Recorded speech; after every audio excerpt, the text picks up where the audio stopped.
Paramashivoham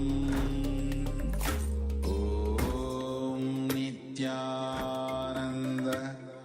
Paramashivoham Om Nityananda Paramashivoham Om Nityananda Paramashivoham Om Nityananda Paramashivoham Om Nityananda Paramashivoham Om Nityananda Paramashivoham Om Nityananda Paramashivoham Om Nityananda Paramashivoham Om Nityananda Paramashivoham Om Nityananda Paramashivoham. Yes.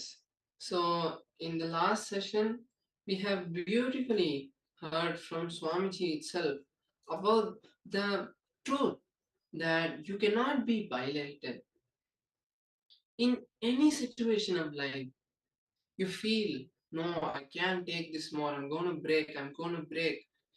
When you feel that, if you just look in the thought current, what is actually happening inside me?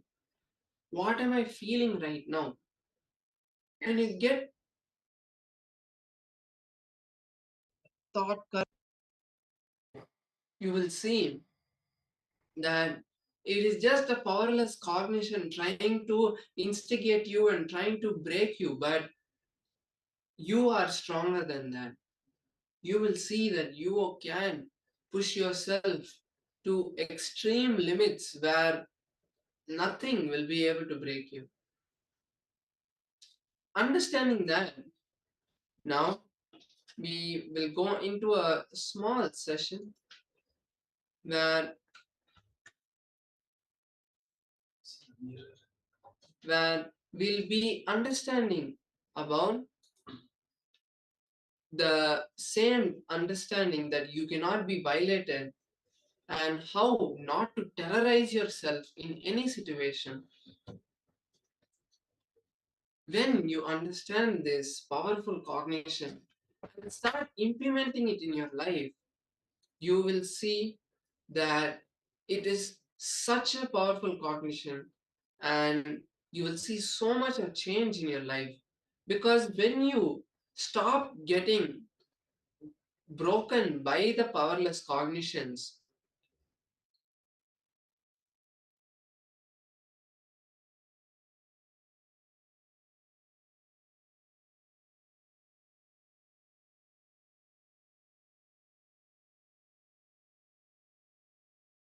when you stop getting broken by the powerless cognitions, you will see that life itself is completely different, because all the time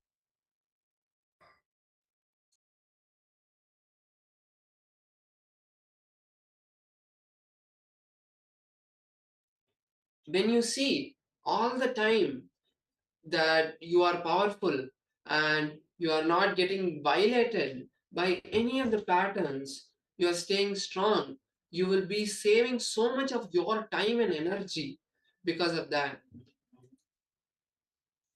Because when you stay powerful, you will not waste time in brooding over all the incompletions and everything that you have, and you will comfortably be able to just flow with life the way it comes to you, because that is the secret of such success that Swamiji is sharing in this whole satsang. That when we stop getting violated, at that time we decide to take life in our control, we decide that life is no more something that is out of my control. You understand how to work with life and you find success.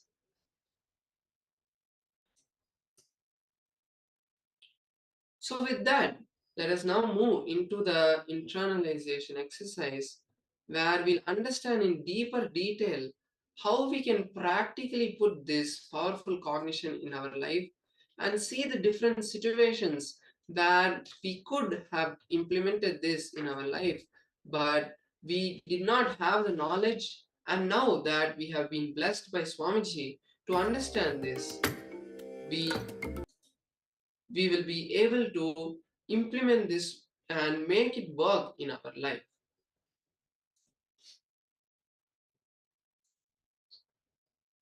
So in this exercise, the first step is understanding what is feeling violated.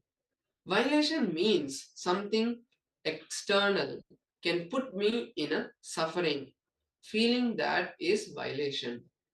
When you feel that something externally can affect you, violation can happen to me, feeling that belief is violation itself. Hell is the number of times you feel violated every day.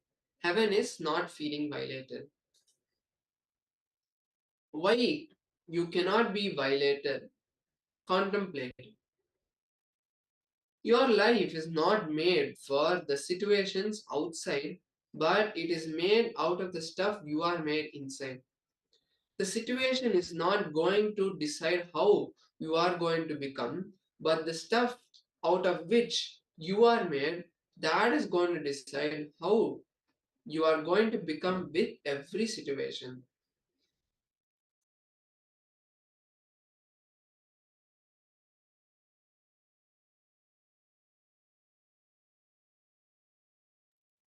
So when you feel, for example, what Swamiji actually explaining here is, now for example, when a situation happens where you are threatened, your job is in insecurity, you feel insecure about what is going to happen next, when all of that happen, this whole situation is not happening because of something that is happening because of somebody.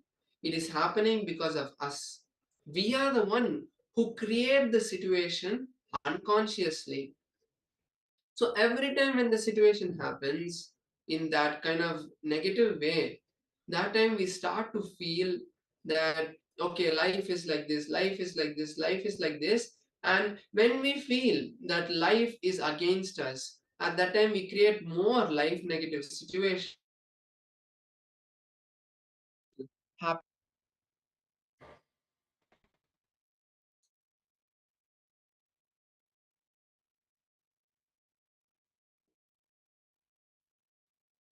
How to alter your experience, the cosmic truth from Paramashiva. Whatever you believe as you constitutes you. If you believe the body is you, you will only be that. The belief you carry plays a major role. The good news is, whatever you believe, that becomes who you are.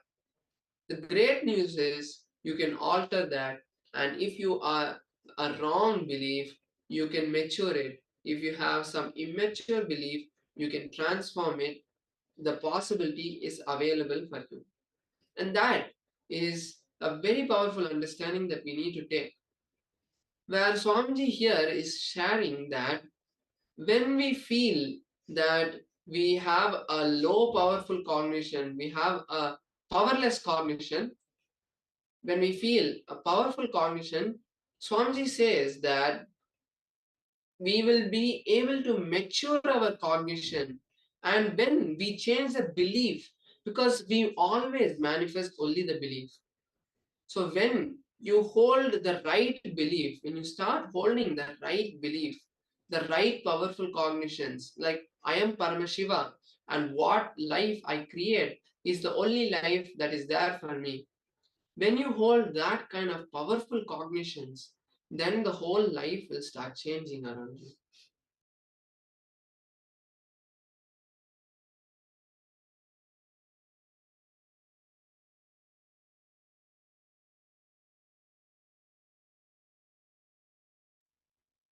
Now moving to the next understanding. Here Swamiji says, how to alter my experience, a 5-minute technique. So now we'll do this technique to change our experience. Anything which can be violated is not me. Anything which can be violated is not me, because I am Paramashiva. So Shivoham. How can Shiva be violated? No. Anything which can be violated is not Shiva. I am Shiva. Start cognizing this logic. Start functioning from this logic. For example, if I feel my wife is not listening to me, constantly fighting with me, this is not fair. Now when I think of my wife from the cognition of Shivoham, what exactly that brings pain to me, that I am unable to meet her expectations.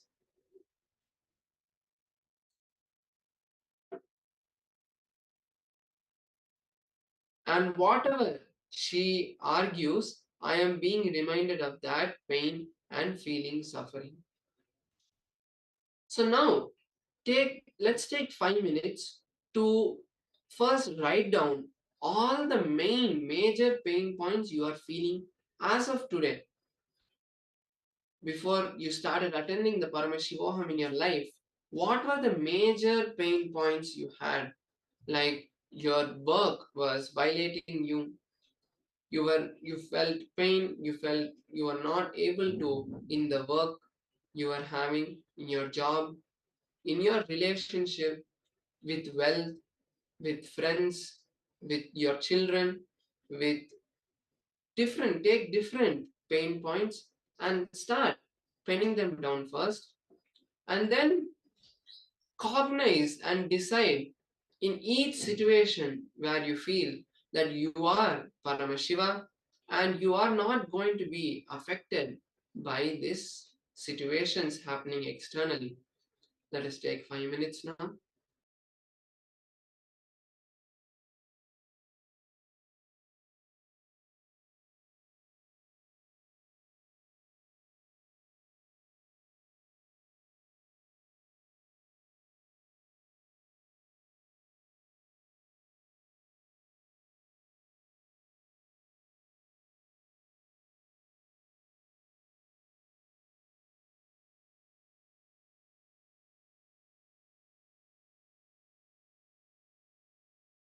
Paramashivoham Om Nityananda Paramashivoham Om Nityananda Paramashivoham Om Nityananda Paramashivoham Nityananda Paramashivoham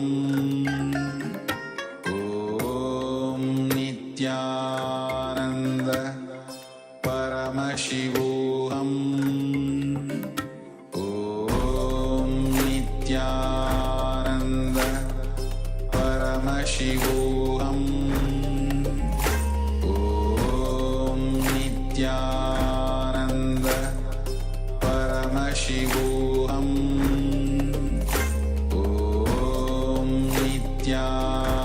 Om Nityananda Paramashivoham Om Nityananda Paramashivoham Om Nityananda Paramashivoham Om Nityananda Paramashivoham Om Nityananda Paramashivoham Om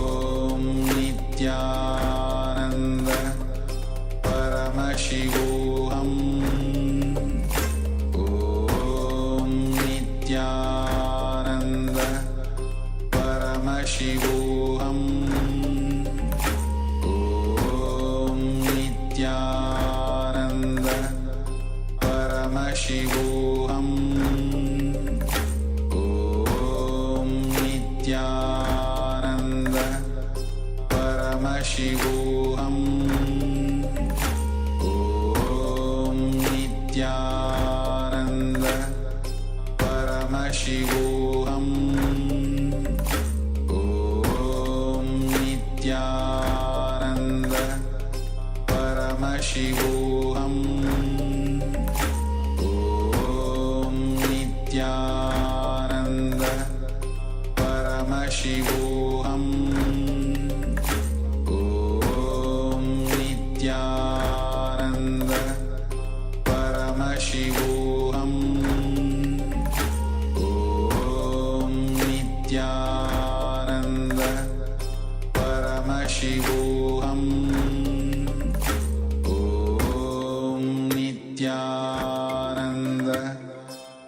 Paramashivoham Om Nityananda Paramashivoham Om Nityananda Paramashivoham Om Nityananda Paramashivoham Om Nityananda Paramashivoham Om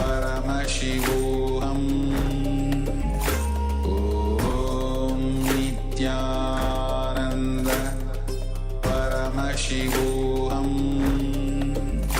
Om Nityananda Paramashivoham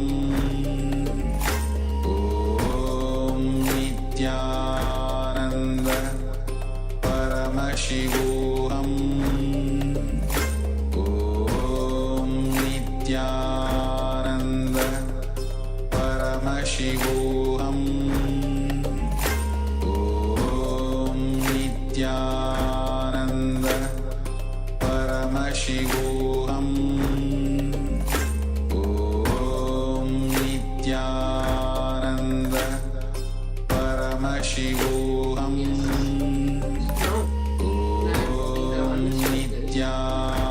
Moving to the next step. Paramashivoham Now complete with the idea of violence. As I said earlier, the first step we wrote down all the understandings that we had with the various different places where we felt violated, the various different places where currently we are being violated on an everyday basis. We saw that and we wrote it down. We identified that and we wrote it down.